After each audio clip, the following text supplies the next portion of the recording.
साई राम। भगवान श्री सत्य साई बाबा हमारे स्वामी जब भी हमसे बात करते हैं, शायद प्रवचन में या इंटरव्यू रूम में, साक्षात्कार कक्ष में, उनके शब्दों का दो तरीके का अर्थ होता है। पहला तो सामान्य अर्थ है जो हम सब समझते हैं। दूसरा लेकिन विशिष्ट अर्थ है। ये विशिष्ट अर्थ वो है जो मेरे लिए अलग हो सकता है, आपके लिए अलग हो सकता है और किसी तीसरे के लिए कुछ और होगा। हमें जो जरूरी है उसके अनुसार स्वामी हमें एक अनोखा और विशिष्ट अर्थ समझाते हैं। इसको प्रकट करने के लिए मैं आपको एक उदाहरण दूंगा। जब मैं एमएससी मास्टर्स ऑफ केमिस्ट्री पढ़ रहा था, 2004-05 की बात है, प्रशांति निलयम पुट्टपर्ती में, Shri Sathya Sai institute of higher learning में, तब हमारे एक केमिस्ट्री के अध्यापक थे।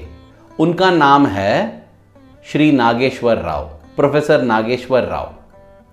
इनका एक आदत था, जब भी स्वामी प्रवचन देते थे मंदिर में, उसका अगला दिन जब वे आते थे ना क्लास लेने के लिए, केमिस्ट्री के कक्षा में कुछ 20 लड़के थे, तो हम सभी से अध्यापक नागेश्वर राव जी ये पूछते थे कि स्वामी ने कल अपने प्रवचन में क्या बताया, और एक एक करके हर एक लड़के को उत्तर देना था। स्वामी ने कल चित्ताकाश, चिदाकाश और भूताकाश इस पर प्रवचन दिया। फिर दूसरा लड़का उठ के कहेगा कि स्वामी ने सेवा कैसा करना चाहिए ये समझाया। तीसरा लड़का बोलेगा कि स्वामी ने ये चिन्ह कथा बताया, सुनाया, जिसमें ये प्रकट होता है कि हम भगवान को कैसा चाहना चाहिए। हर एक लड़का जो है, 20 लड़के थे हम लोग, एक एक उत्तर देते थे। अगर कोई ऐसा होता ये दृश्य देखते हुए, उसको शायद ये लगेगा कि हर एक लड़का कोई अलग अलग प्रवचन सुन के आया है। क्योंकि हर लड़का कुछ कुछ अलग बोल रहा है, ये कैसा हो सकता है। ये है वो अनोखा अर्थ जो स्वामी के शब्दों का विशिष्ट अर्थ है। हमारे जरूरी के अनुसार स्वामी हमें वो सीख देते हैं।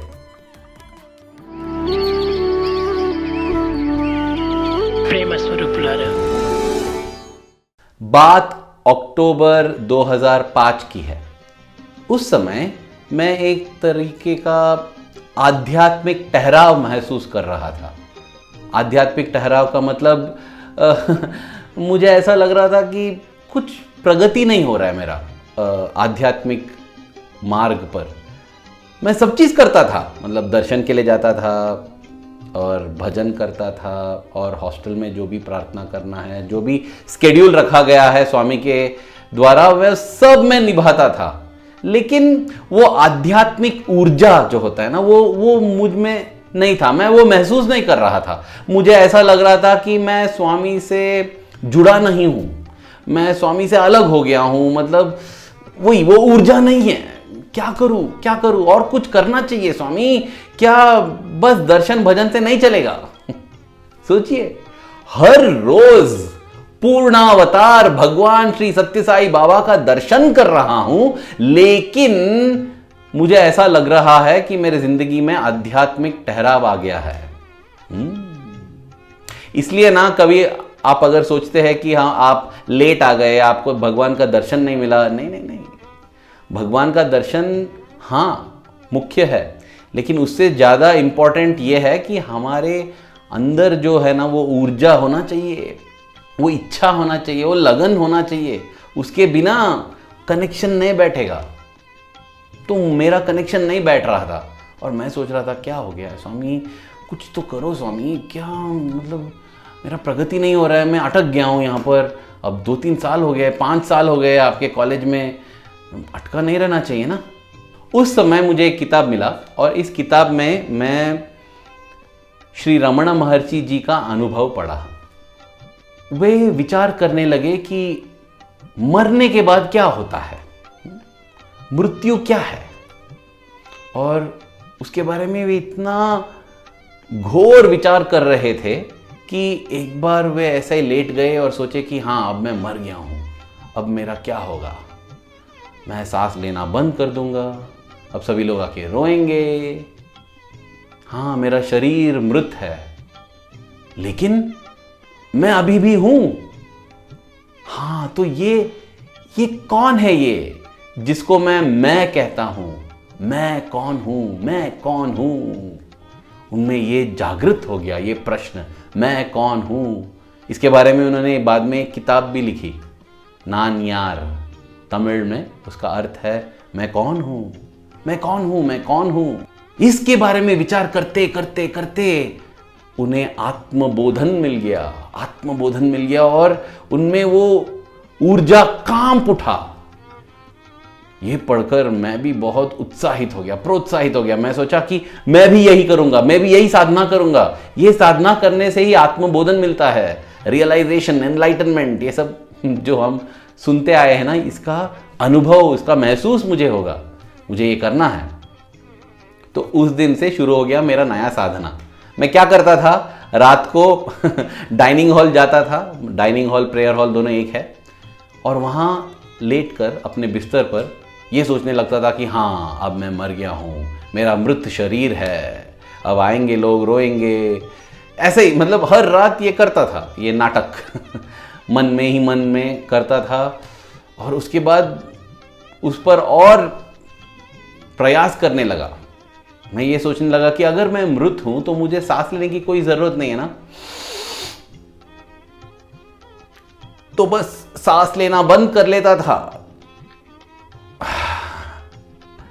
यही हुआ, इससे कोई मुझे आत्मबोध नहीं मिला, लेकिन हाँ सांस रोकने की शक्ति बढ़ती गई। पहले मैं सिर्फ 1 मिनट के लिए रोक सकता था, अब मैं 2 मिनट के लिए रोक सका 1 महीने का अभ्यास करने के बाद। लेकिन ना वो आध्यात्मिक ऊर्जा जाग नहीं उठ रहा था। फिर आया 9 अक्टूबर 2005, दसरा का समय था और हर रोज स्वामी प्रवचन दे रहे थे मंदिर में। आप जाके ये देख सकते हैं ये प्रवचन को, सत्यसाई स्पीक्स जो satyasai.org वेबसाइट है उसमें है, वहां भी आप जाके देख सकते हैं और सुन सकते हैं। स्वामी ने अपना प्रवचन शुरू किया ये कहते हुए कि आजकल लोग रात को सोए बिना सोचते हैं कि वो भगवान को प्राप्त कर लेंगे।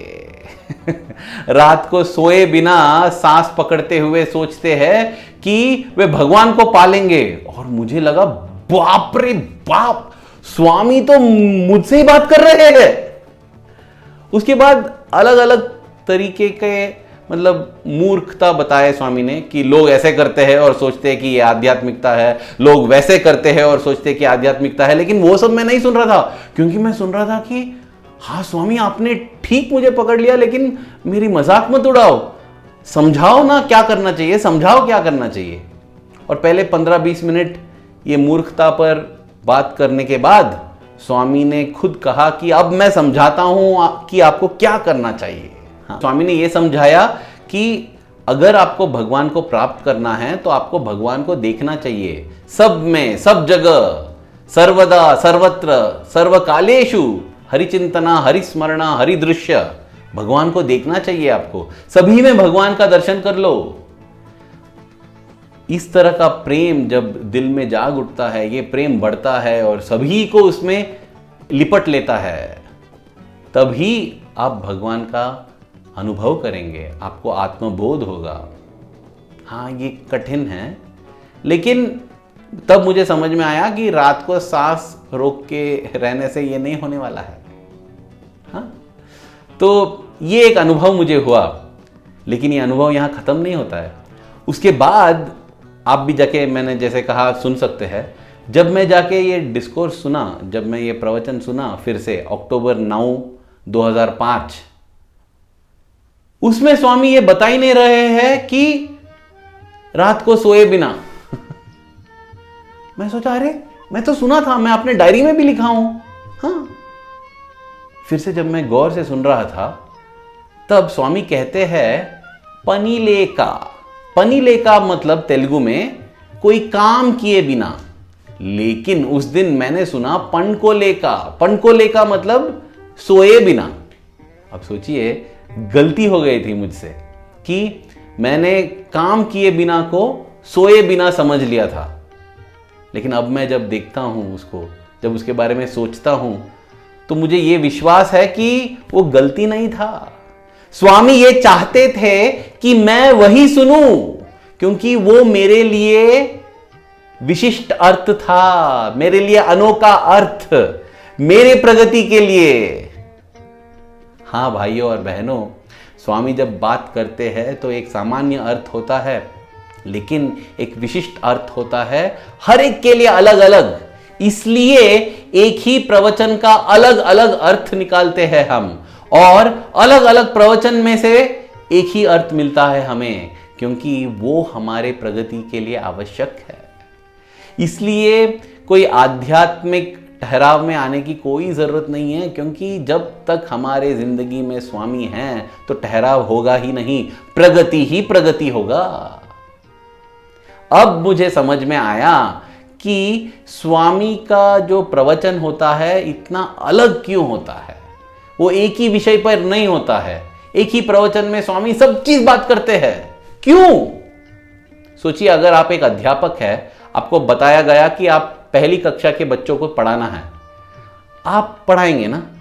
अगर आपको बताया गया कि आप 12वीं कक्षा के बच्चों को पढ़ाना है आपको, तो आप कुछ और बताएंगे, है ना।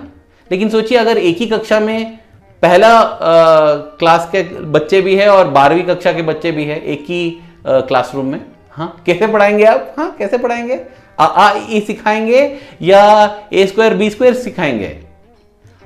अभी सोचिए, अगर आपके जो विद्यार्थियों में बच्चे लोग भी है जो किंडरगार्टन के और PhD के लोग भी है, क्या पढ़ाएंगे? स्वामी जब प्रवचन करते हैं ना, तो उनके सामने वैसा ही है।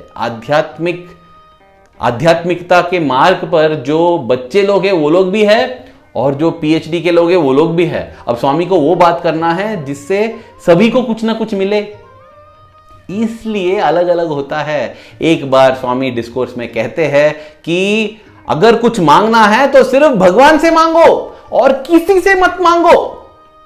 लेकिन वही स्वामी कुछ देर बाद या कोई दूसरे प्रवचन में कहते हैं, अडुगकुवे ओ मनसा, मतलब ओ मन मांगो मत, मांगने से नहीं मिलेगा, मांगे बिना भगवान जो देना है जरूर देंगे।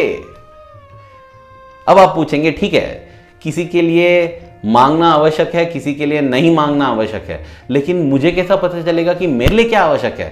क्या मैं पहले कक्षा में हूं या 12वीं कक्षा में हूं, ये मुझे मालूम नहीं ना, मैं क्या करूं? हाँ, हमारे पास हृदय है ना। जब हम सुनते हैं ना, जब मैं सुनता हूं भगवान को ये कहते हुए कि जो भी मांगना है भगवान से मांगो, तुम्हारा हक है। स्वामी कहते हैं किसी से मांगने का हक नहीं है, सिर्फ भगवान से। अपने माता पिता से भी मांगने का हक नहीं है, लेकिन हाँ, वो जो देते हैं प्रेम से, वो लेने का हक हमें है। लेकिन और किसी से कुछ मांगने का और कुछ लेने का हक हमें नहीं है, सिर्फ भगवान से मांगने का हक है। जब मैं ये सुनता हूं तो मेरा हृदय प्रोत्साहित हो जाता है, ऊर्जा जाग उठती है मुझ में। लेकिन जब मैं ये सुनता हूं कि भगवान बोल रहे हैं कि कुछ मांगो मत भगवान से, भगवान आपको देंगे, तो मैं उतना प्रोत्साहित नहीं होता हूं। इसका अर्थ यह है कि मेरे लिए पहला सीख आवश्यक है। अगर मैं ये दूसरा सीख सुनने से, दूसरा शब्द सुनने से मैं प्रोत्साहित हो जाता हूं और मुझे लगता है कि हाँ, भगवान से कुछ मांगना नहीं है, क्योंकि जो चाहिए भगवान हमें देंगे, हाँ, तो वो मेरे लिए है। जब हम भगवान का प्रवचन सुनते हैं तो जो सुनकर हमारा दिल प्रोत्साहित होता है, हमें यह समझ लेना चाहिए कि वो सीख, वो शब्द, वो अर्थ हमारे लिए है। इसलिए किसी और को यह समझाना कि तुम गलत कर रहे हो, भगवान ये कहते हैं, वो गलत है। हम जानते नहीं हैं, हम जानते नहीं हैं कि हम पहली कक्षा में हैं या 12वीं कक्षा में। तो सभी को हम एक साथ पढ़ेंगे, सहना भवतु सहनौ भुनक्तु सह वीर्यं करवावहै तेजस्विनावधीतमस्तु मा विद्विषावहै।